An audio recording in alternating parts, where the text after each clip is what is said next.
ஐயா, ரொம்ப நேரமா யோசனை பண்ணி ஒரு முடிவுக்கு வந்திருக்கேன். என்னது? உங்க பொண்ணு அந்த மணிக்கும் உங்க பையன் அந்த விஸ்வநாதன் தங்கச்சிக்கும் நல்ல முகூர்த்தம் பார்த்து கல்யாணத்தை முடிச்சிருங்க.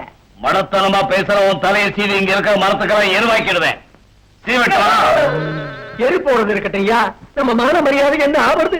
அதுக்கு நான் ஒரு பிளான் சொல்றேன். கோவிந்தா, இன்னையோட அவன் விளையாட்டெல்லாம் முடிஞ்சு போச்சு. அவனை உடனே ஒழிச்சு கட்டுறேன். டேய் வாலி ஐயா, நீ நம்ம பசங்களை அழைச்சிட்டு போய் பாறை உடைக்கிற இடத்திலேயே அவனுக்கு சமாதி கட்டு.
விஸ்வநாதன் பணத்தை கொள்ளையடிச்சவங்க நீங்க தானே. இப்ப என் கூட மோத வந்தது எதுக்கு? சொல்லு, சொல்லி விட்டுடு. வேண்டாம், இப்ப சொல்லாம போனா அவன் தலை தூள் தூளாயிர. சொல்லு. விஸ்வநாதனை கொண்டது என்னது? விஸ்வநாதனை கொண்டுட்டான். கொலை பண்ணியா? உண்மை சொல்லா.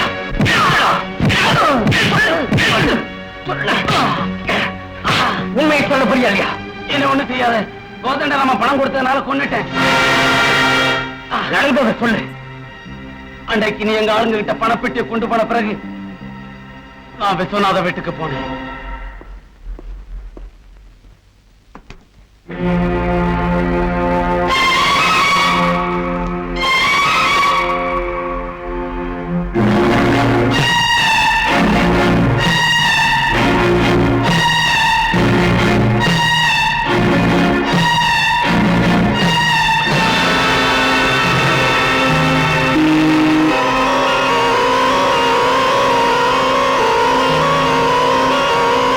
அந்த மாதிரி தூக்கு கயிறை போட்டு விஸ்வநாதனை கொலை செய்ய.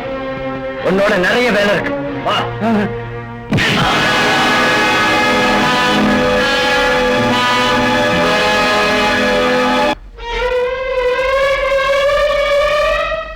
ஐயா, உங்க உடம்புக்கு ஏதாவது ஜுரமா?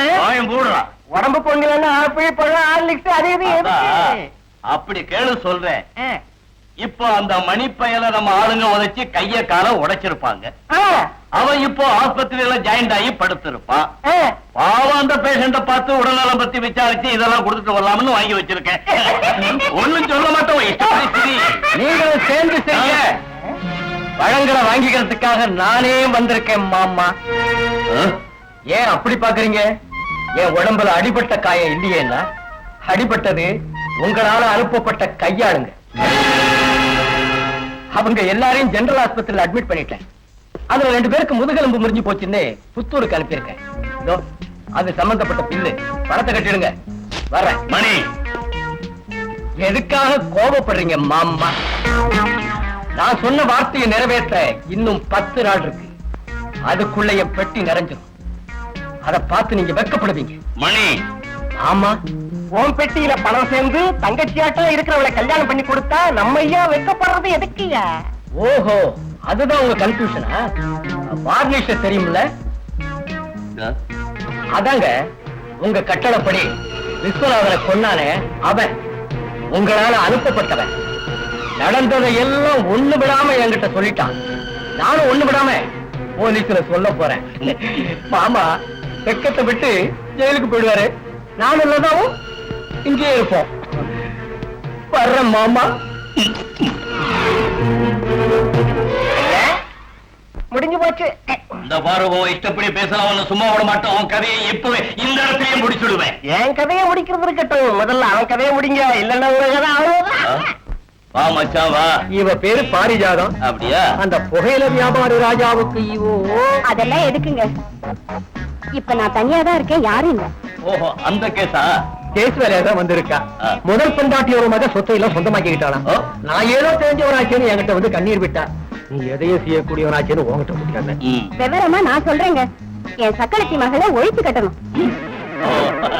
ஆஸ்தியில பாதி எனக்கு, மீதி இருக்கிறத நீங்க எப்படி பங்கு போட்டுக்குவீங்களோ எனக்கு தெரியாது.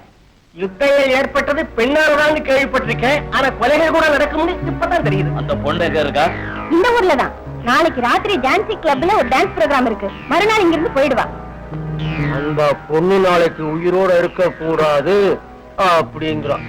அந்த பொண்ணை கொல்லணும்னா குற்றத்தை சுமக்க கூடிய ஒரு அப்பாவிய கண்டுபிடிக்கணுமே. மணி ஒருத்தர் இருக்கான்ல, அவனை எடுத்துக்கிட்டா சரியா போடும். ரம்பாதேவின்னு இங்க ஒருத்தி வந்திருக்கா.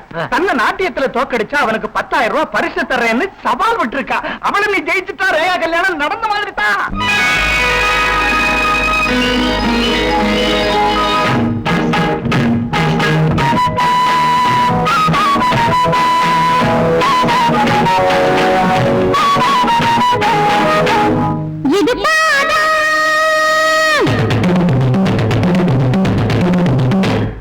இது வாதம்,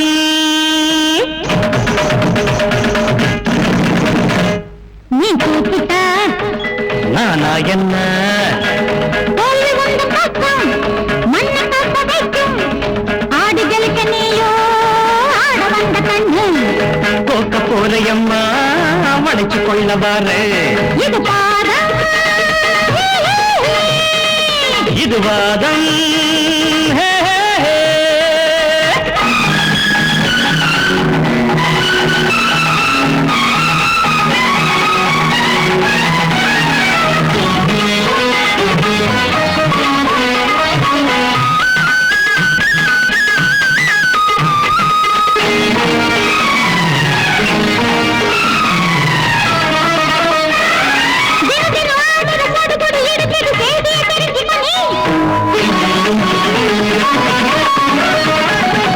மளமள நாடடி பருவத்தின் திமிருக்கு வைத்தியம் பார்க்கட்டுமா?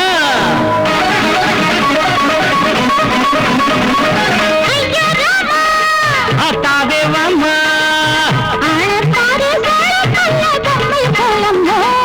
ஜானானாலும் நான் பிள்ளை, நான் போட்டிக்கு வரலாமோ? வந்து பாலுத்தா.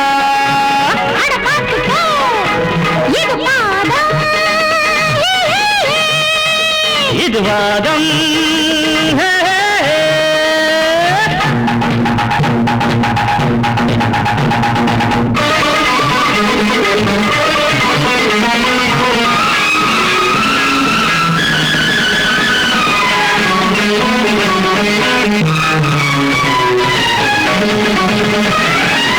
வந்து போட்டு கட்டக்கதி மிட்டக்கதி நட்டாளம் பார்த்துக்க நீ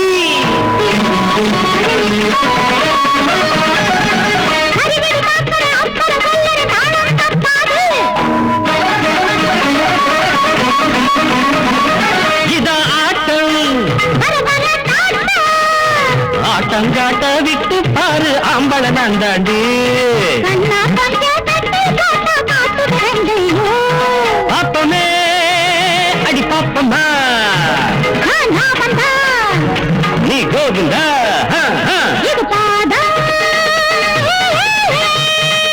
இது வாதம்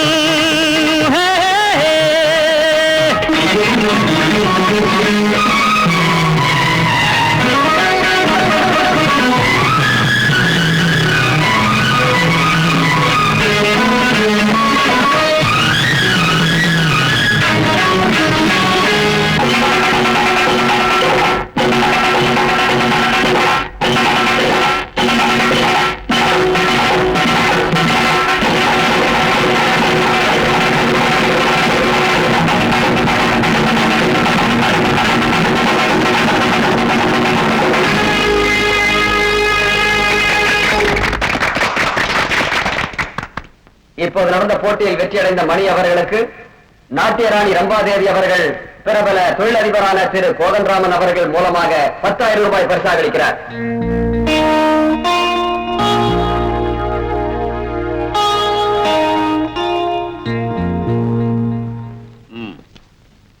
உன்னை நான் வாழ்த்துறேன்.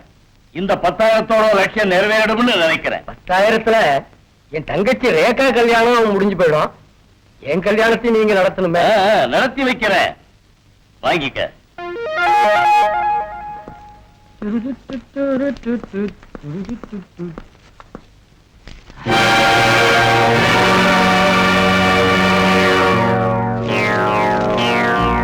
உன் சபதப்படி வெடியதுக்குள்ள 50,000 ரூபாய் தந்தா உன் தங்கச்சி கல்யாணம் நடக்கும். ஆனா இந்த 10,000 50,000 ரூபாய் சேர்ந்ததா நினைச்சு நீ ஏமாந்துட்ட. இந்த வெள்ள காயத்தை வச்சு உன்னால என்ன செய்ய முடியும்?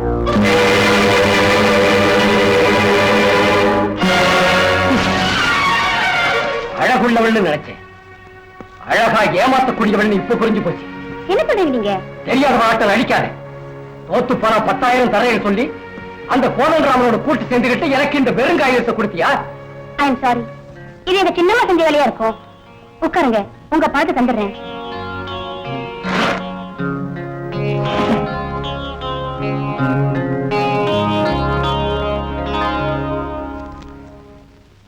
தேங்க்யூ.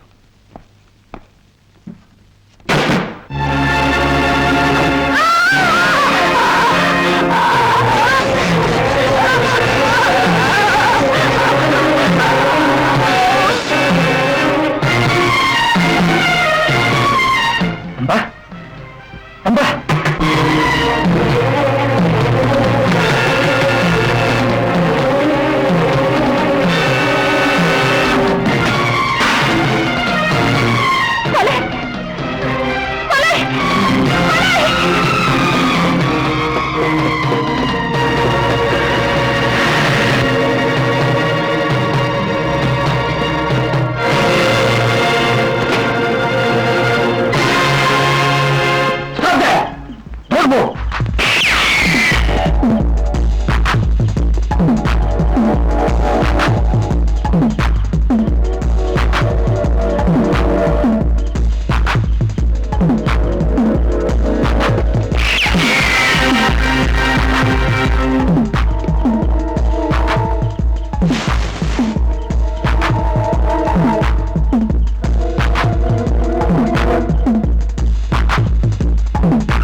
கதவு தரமா, கதவு பூட்டிடுமா? நில்லு. யாரையாவது கொலை செஞ்சுட்டு வரியா? அந்த பேர் நினைச்சு அத்தா என்ன சுட்டுட்டாருமா. உண்மை உங்கள்கிட்ட சொல்லிட்டு போகத்தான் வந்தேன்.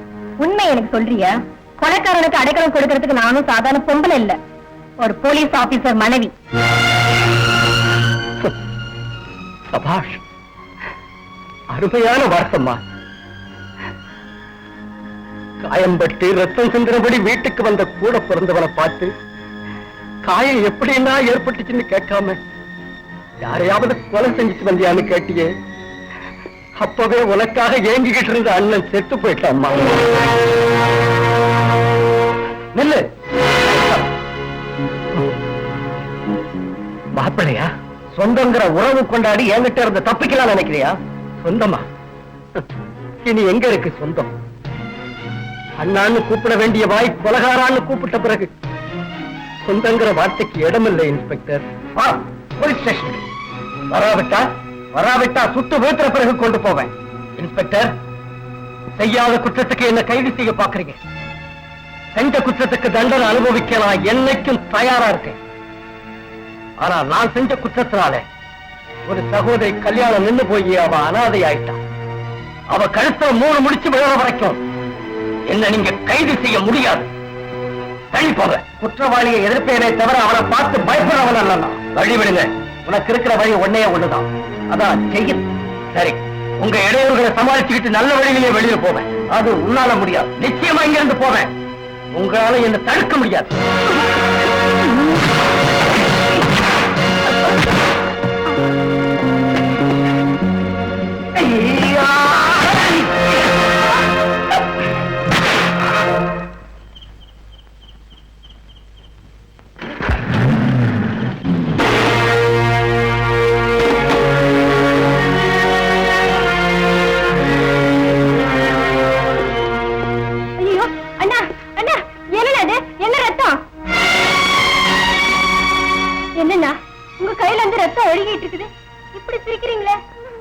என்ன பிரிஞ்சு போற தங்கச்சிய இப்ப நான் பார்த்துட்டேம்மா. அந்த ஆனந்தத்துல எனக்கு வலியே தெரியல. அண்ணா, வாழ்க்கையில முதலா அண்ணான்னு தங்கச்சி கூப்பிடுற மாதிரி பாச உணர்வு ஏற்பட்டுச்சு. வாமா, பீரோல இருக்கிற அந்த பணத்தை எடுமா.